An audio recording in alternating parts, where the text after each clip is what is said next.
Welcome back, NFL fans. You're locked in for another trip through gridiron history, one forgotten classic at a time. Today, we're serving up some spicy leftovers from Thanksgiving Day, 1968.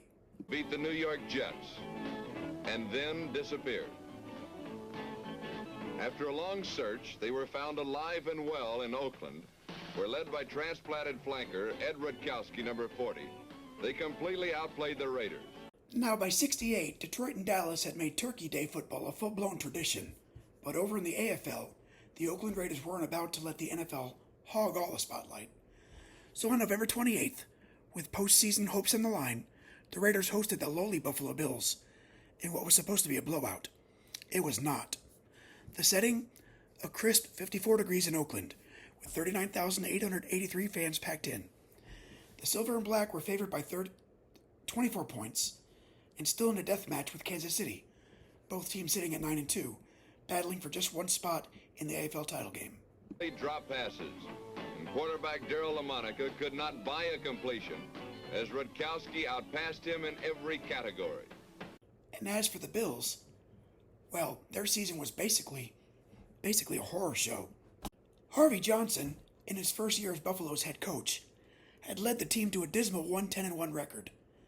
He was down to his fifth-string quarterback, Ed Rutkowski, a converted wide receiver, probably hadn't seen a playbook that said QB1 since college. Meanwhile, the Raiders were rolling with Darryl LaMonica, the Mad Bomber himself, and a former backup for Buffalo, because irony always finds a way. By halftime, both teams had traded field goals. George Blanda hit from 39, and Bruce Alford answered from 26.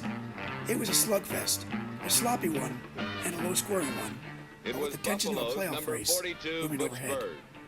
for one team at least.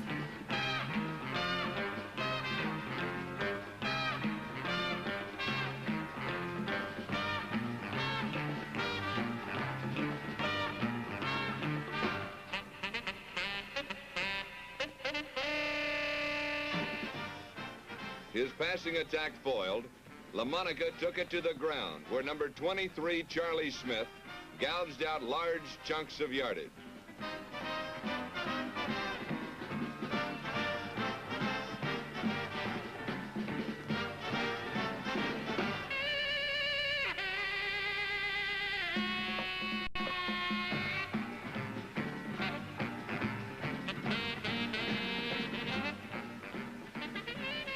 And ended up like Cinderella, minus a shoe. The score at the half was tied at 3. In the third quarter, Warren Wells, number 81, found the stickum, and LaMonica found him.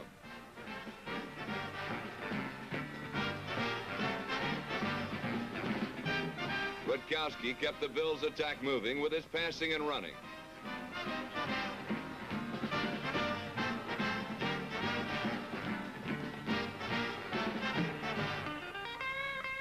And despite the continued success of the LaMonica to Wells combination, the Raider offense could not score.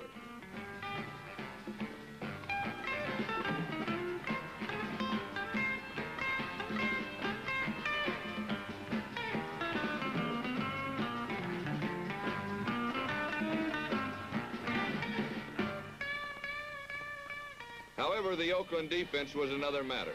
Number 43, George Atkinson, intercepted twice and ran the second one in for the only Raider touchdown. Late in the third quarter, Blanda booted another one to make it 6-3. But the real shift came moments later, when cornerback George Atkinson picked off a Rutkowski pass and took it to the house. Suddenly, it was 13-3, and the Coliseum erupted. But the Bills were not finished. Rutkowski hit number 25, Haven Moses, and a penalty moved it to the Oakland 5, where Max Anderson... But Buffalo wasn't ready to concede, not yet. Rutkowski orchestrated an 81-yard drive, capped off by a Max Anderson 5-yard touchdown run. That made it 13-10. You could feel the nerves creeping in on the Raiders sideline.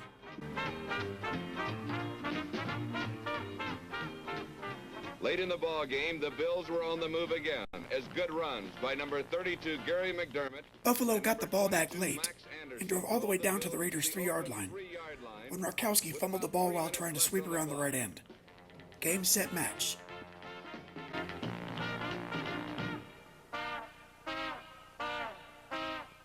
But now the Bills were finished, as Rutkowski's fumble on a keeper was recovered by a relieved Oakland team. The Raiders' narrow 13-10 win must have caused some raised eyebrows in Kansas City and San Diego. Rutkowski, fighting uphill all day, finished 10 of 25 for 160 yards and 2 interceptions. He also scrambled for 39 yards and played with more guts than most quarterbacks had to. Haven Moses hauled in 5 catches for 89 yards, including a 42-yard bomb. On the other side, LaMonica had a rough outing. 12 completions on 32 attempts, 145 yards, 1 interception, not exactly highlight reel stuff. Charlie Smith led the ground game with 54 yards, while Fred Biletnikoff and Warren Wells chipped in 41 and 61 receiving yards, respectively. In the end, the Raiders held on for the win. Not pretty, but it kept their season alive. Buffalo, well, they got steamrolled the next week by Houston 35-6, and finished the year at 1-12-1. Ugh. But Oakland, they closed the regular season at 12-2, then demolished Kansas City 41-6 to punch their ticket to the AFL title game. Oakland's reward? A date with Joe Namath and the Jets. But that's a different story for a different day. Check back tomorrow as we travel back to Week 12, 2001, for a date in our nation's capital with the Dallas Cowboys. Until next time, keep the laces out and the history alive. See you on the next kickoff.